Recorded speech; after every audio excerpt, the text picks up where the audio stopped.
அந்த உறவு அப்படின்னு சொல்கிற போது தான் அதில் ஒரு உரிமையும் பாச பிணைப்பும் இருக்குது.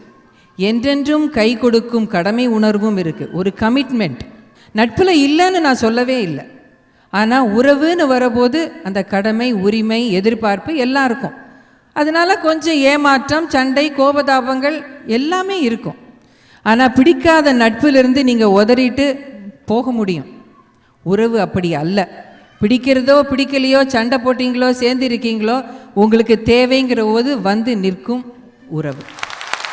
யாயும் நியாயும் யாராகியரோ எந்தையும் நுந்தையும் எவ்வழி கேளிர்னு சேர்ற உறவு, செம்புல பெயல் நீராக கலக்கும் உறவு கணவன் மனைவி பந்தம். படிங்கயா. ஆலம் விழுதுகள் போல் 1000 வந்தும் என்ன, வேறென நீ இருந்தாய் அதில் நான் வீழ்ந்து விடாதிருந்தேன் என்று சொல்கிற பந்தம். அந்த பந்தத்தை அப்படி ஒரு கை கொடுக்கிற உறவா அது இருக்கிறதுனால தான் இந்த கல்யாண மாலை குழுவினர் இங்கே வந்திருக்காங்க கல்யாணத்தை அரேஞ்ச் பண்ணுறதுக்கு. அவங்களையே பார்த்தீங்கன்னா அவங்க கூட இருக்கிறவங்க எல்லாரும் அவங்க கூட கை கொடுக்குற உறவு, குடும்பமாக சேர்ந்து வந்திருக்காங்க. கல்யாணம் நடத்தும்போது ஃப்ரெண்ட்ஸ் எல்லாம் வருவாங்க, அவங்களாம் நடத்துவாங்கன்னு எல்லாரும் சொல்லலாம். எல்லாரும் நண்பர்கள் 1000 பேர் வந்தாலும் பொறியிடும் சகோதரனும் கூட பிறந்த சகோதரியும் மாலை மாற்றும் தாய் மாமனும் அத்தையும் சித்தியும் தாத்தாவும் பாட்டியும் இல்லாட்டா அந்த கல்யாணம் ஒரு சிறப்பாக நடந்த ஒரு உணர்வே நமக்கு இருக்காது. உறவுகள்லாம் சேர்ந்து போட்ட ரோடில் நண்பர்கள் கார் ஓட்டுறாங்க, அவ்வளோதான். இந்த நட்புங்கிறது மைக்கு மாதிரி. நான் இங்கே இருந்தேன்னா இந்த மைக்கை பிடிச்சிப்பேன், அங்கே போனால் அந்த மைக்கை பிடிச்சிப்பேன். கனடிக்கட்டில் இருந்தால் ஒரு ஃப்ரெண்ட்ஸ் குரூப்பு, சிகாகோ போனால் ஒரு ஃப்ரெண்ட்ஸ் குரூப்பு, சின்சினாட்டி போனால் இன்னொரு ஃப்ரெண்ட்ஸ் குரூப்.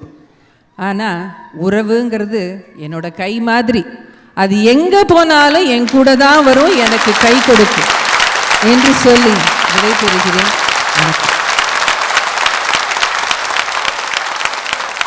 திருமதி பூமா நம்பி ஸ்ரீ அசத்திட்டாங்க. நான் ரொம்ப பயந்துக்கிட்டு இருந்தேன் என்ன செய்ய போகிறாங்க அப்படின்னு. ரொம்ப பசு மாதிரி இருந்தாங்க, புலி மாதிரி பாஞ்சிட்டாங்க.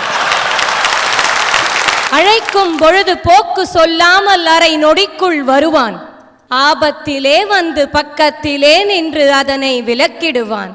சுடர் தீபத்தில் விழும் பூச்சிகள் போல் வரும் தீமைகளை கொன்றிடுவான்.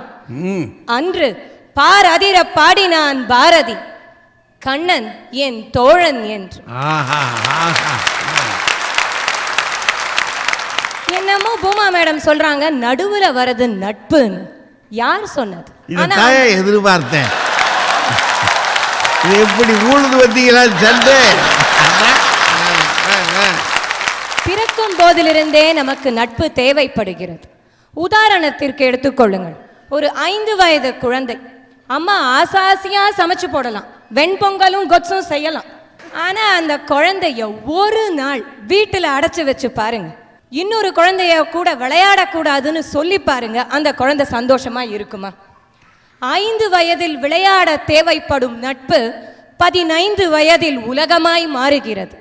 15 வயதில் எல்லாமே நட்பு தான். உறவுகளிடம் இருக்கும் குறைகளும் நிறைகளையும் பகிர்ந்து கொள்வதற்கு நட்பு தேவையாகிறது. அதற்கு பிறகு வரும் காலகட்டத்திலும் நட்பு நம்மோடு நாடு விட்டு நாடு வந்திருக்கிறது. நாமெல்லாம் அமெரிக்கா வந்தபோது உறவை தேடியா வந்தோம், நட்பைத்தான் நாடி இங்கு வந்தோம். அமெரிக்காவில் இருக்கும் பொழுது சொல்றாங்க, கச்சேரிக்கு வந்தாங்க, கல்யாணத்துக்கு வந்தாங்க, ஒத்துக்கிறோம் ஐயா, டெலிவரிக்கும் வந்தாங்க, அக்கா வந்தாங்க, அம்மா வந்தாங்க, 6 மாசம் விசா முடிஞ்சுட்டு போயிட்டாங்க. அப்புறம் எனக்கு உறுதுணையா இருக்கிறது இந்த நண்பர்கள் தானே. ஜாதி மதம் மொழி இனம் எல்லைகளை கடந்தது நட்பு. எங்க வீட்டு கொலுவுக்கு எல்லாரும் வந்திருந்தாங்க ஐயா. கிறிஸ்துவர் வந்திருந்தாங்க, இஸ்லாமியர் வந்திருந்தாங்க, யூதர்கள் வந்திருந்தாங்க, அமெரிக்கர்களும் வந்திருந்தாங்க. தீபாவளியும் நாங்க அப்படித்தான் கொண்டாடுறோம். ஏதோ அமெரிக்கால மட்டும்தான் நட்புன்னு நினைச்சுக்காதீங்க, உலகம் எங்கும் நட்பு தான் நமக்கு என்றென்றும் கை கொடுக்கிறது. ஒரு சுவாரஸ்யமான அனுபவத்தை பகிர்ந்து கொள்ள ஆசைப்படுகிறேன். 3 வருஷம் முன்னாடி அமெரிக்கால, அதுவும் கனடிக்கட்ல பலத்த பனிமழை. இங்க இருக்கிற எல்லாருக்கும் தெரியும். சாதாரணமா இங்க பனி டிசம்பர், ஜனவரி, பிப்ரவரியில தான் வரும். ஆனா அந்த முறை அக்டோபர் மாசமே வந்துடுச்சு.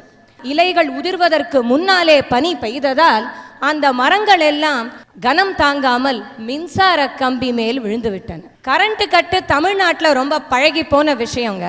ஆனா கனடிக்கட்ல அது பழக்கம். வாங்க, நீங்களும் கொஞ்சம் அனுபவிக்கலாம் வாங்க. இங்க கரண்ட் கட்டானா ஊரே ஸ்தம்பிச்சு போயிடும். பாதி பேர் வீட்டுல எலக்ட்ரிக் அடுப்பு தான். தொலைபேசி வேலை செய்யாது, கைபேசி சார்ஜ் செய்ய முடியாது, பெட்ரோல் பங்க்ல பெட்ரோல் போட முடியாது. ஊரே போர்க்கோலம் பூண்ட பொழுது நாங்கள் நண்பர்களாக இருந்து கூட்டு குடும்பம் நடத்தினோம். அந்த கூட்டு குடும்பத்தில் உறவு முறைகள் இல்லை. அது மின்சாரம் இல்லாத சம்சாரம் மிகவும் பிரகாசமாய் இருந்தது என்று சொன்னால் மிக இல்லை.